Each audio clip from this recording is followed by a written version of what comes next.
very important. So firstly, there are no powers under the Public Order Act for the mayor to stop a march or disrupt a march. It's really important you understand the law if you're going to be the party of government. Point number two, anti-Semitism didn't begin on October the 7th, 2023. Point number three, it's arguably the oldest form of hatred known to mankind. Point number four, I was the mayor of London. City Hall explodes in one of the most heated clashes yet between Reform UK's Alex Wilson and London Mayor Sadiq Khan. In this explosive London Assembly debate, accusations of anti-Semitism, public order powers, extremist chants, protest crackdowns, and political failure take centre stage. Wilson directly challenges Khan over controversial slogans like "globalise the Intifada," rising community tensions, and whether the mayor has lost control of London. Is this about free speech, public safety, or political accountability at the highest level of UK government? As tensions rise inside the chamber, the exchange turns personal and the question becomes unavoidable. Has London been failed by its leadership? Stay with us until the very end, because what's revealed in the final moments changes the tone of the entire debate. If you believe in open debate and free information, share this video now, hit like and subscribe, because voices inside the Labour establishment are working overtime to control the narrative. Don't miss what they don't want amplified. Member Wilson. Thank you, Chair, and good morning, Mr Mayor. And I'm sure you won't be surprised to hear me wanting to talk about this issue. Well, you know, it's an issue I've been very passionate about over the last year and a half since I've been elected, and indeed before that. So on Friday, the Home Secretary asked protesters to show some love and solidarity to those who've been murdered and not go ahead with protests at the weekend. The Met Police made a similar request on Thursday afternoon, asking them to consider pausing your activity and postponing it for another weekend. And in relation to events on Tuesday, the Prime Minister asked university students not to protest, saying it was un-British to have so little respect for others. First time I think I've ever agreed with the Prime Minister, and also first time I've ever agreed with the Education Secretary, who asked I would urge them to pause, reflect, to remember our shared humanity. Now, you didn't make a similar request, did you, Mr Mayor? Well, I agree with the comments made by the Prime Minister, the Education Secretary and the Home Secretary about the sensitivity in this issue. Nobody's talking about what people's rights are. That's really important that we distinguish, and neither did any of those people. The rights people have, but it's about being sensitive and having empathy to how people are feeling. By the way, I'm regularly criticised for doing too much communication. I'm being criticised for doing not enough communication. But I've been quite clear in relation to, you know, ever since I first became mayor, one of the first events I did was to attend Yom HaShoah to reassure Jewish people about this city being a beacon of people to be safe in.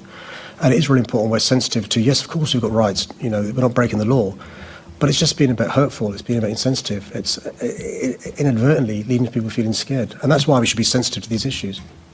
Absolutely, we should be sensitive, and that's why all those four Labour politicians who I've just quoted all respectfully asked those protesters to not protest on Saturday, to not protest on Tuesday, on the anniversary of that horrific massacre in Israel, 1,200 people killed and the hostages taken. But you asked people to be mindful.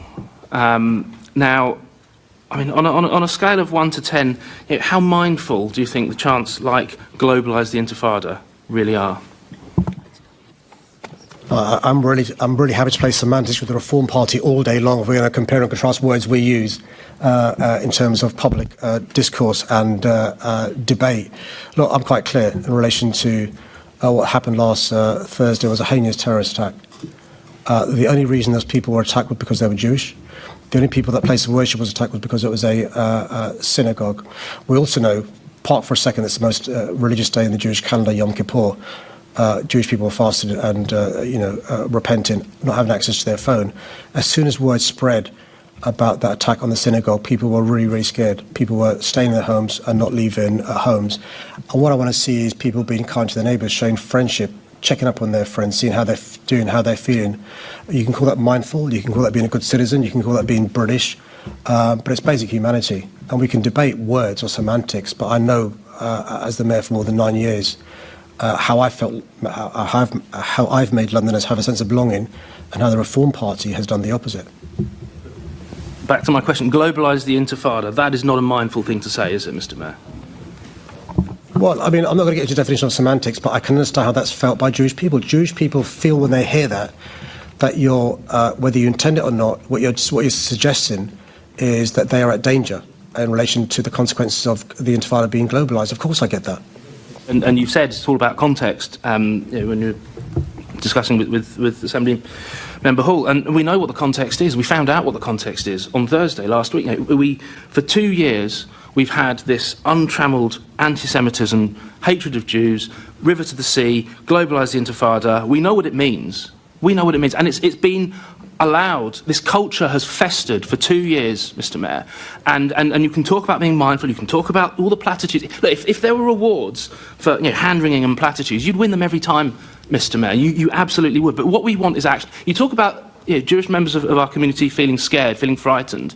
The brave men and women of groups like CST and Shomrim, they're not frightened. They're angry that they have to be doing what they're doing because this culture has been allowed to fester in our city, in our country, and we saw what happened on Thursday last week when it's not nipped in the bud. That's what we're seeing in London, what we've seen for the last 2 years. It's not just about last weekend, it's not just about last Tuesday, it's not just about last Thursday. It's happened repeatedly. And the powers are there to intervene. You have the powers under the Public Order Act to intervene, to impose conditions, and if necessary, to stop these marches going ahead. Nobody wants to block the right to protest per se. Certainly none of us on this side of the chamber, but where they cross the line into hatred, into inciting violence, and then that violence has happened as a consequence, that's where we're asking you to intervene, Mr. Mayor. Well, Chair, I must be given a chance to respond to the various assertions made by the member. It's very important. So firstly, there are no powers under the Public Order Act for the Mayor to stop a march or to disrupt a march. It's really important you understand the law if you're going to be the party of government. Point number 2, anti-Semitism didn't begin on October the 7th, 2023. Point number 3, it's arguably the oldest form of hatred known to mankind. Point number 4, I was the Mayor of London that went to synagogues in the weeks preceding the terrorist attack on a synagogue in Pittsburgh in the USA. That was before October the 7th, 2023. I'm also the Mayor who has invested a huge amount of money in educating young people across London about the dangers of anti-Semitism and other forms of hate crime, to teach our young people to be resilient and stoic when it comes to hatred against their fellow citizens because of the colour of their skin or because of the God they worship. I'm also aware about the importance of language, which is why you won't hear me using some of the language members of the Reform Party use, because it encourages, it mainstream, it normalises hatred, which is why, for example, last summer, when there were race riots across the country and they weren't in London, I spent a lot of time with the Jewish community, the Muslim community and others showing solidarity as well. But does he understand the ripples of fear that marches in the centre of London organised by the far right lead to Jewish families, lead to Muslim families, lead to black families? Why don't you show the same sensitivity as often to them? happens, Mr. Mayor, you're asking me a question. I'm very happy to swap places if you want to ask me questions. I'm going to have to draw a line to it there because I don't want to take up too much time from my wonderful This is the problem, Chair. They don't want to debate the, because their arguments fall down when there's scrutiny and some debate. That's the problem with the Reform Party. They're like the Tories. You don't answer the question, Mr. Mayor. Mr. Mayor, actually, I will ask one more question. Why did the Jewish community not feel loved and wanted when other people do? Well, I'm really happy to compare and contrast the numbers of Jewish supporters of the Labour Party versus Jewish supporters of the Reform Party. I want every Londoner... We'll see in the local elections next year, Mr. Mayor. I want every Londoner to feel loved or wanted, whether you're a member of the Reform... Well, I'm sorry you feel that way, but, the Reform Party did sound at the last mayoral election, and you were the sole Reform candidate. You've got another person now who didn't get there by winning an election as a Reform member. Let's be quite clear. If you believe this conversation must not be silenced, make sure you like this video, share it everywhere, and subscribe.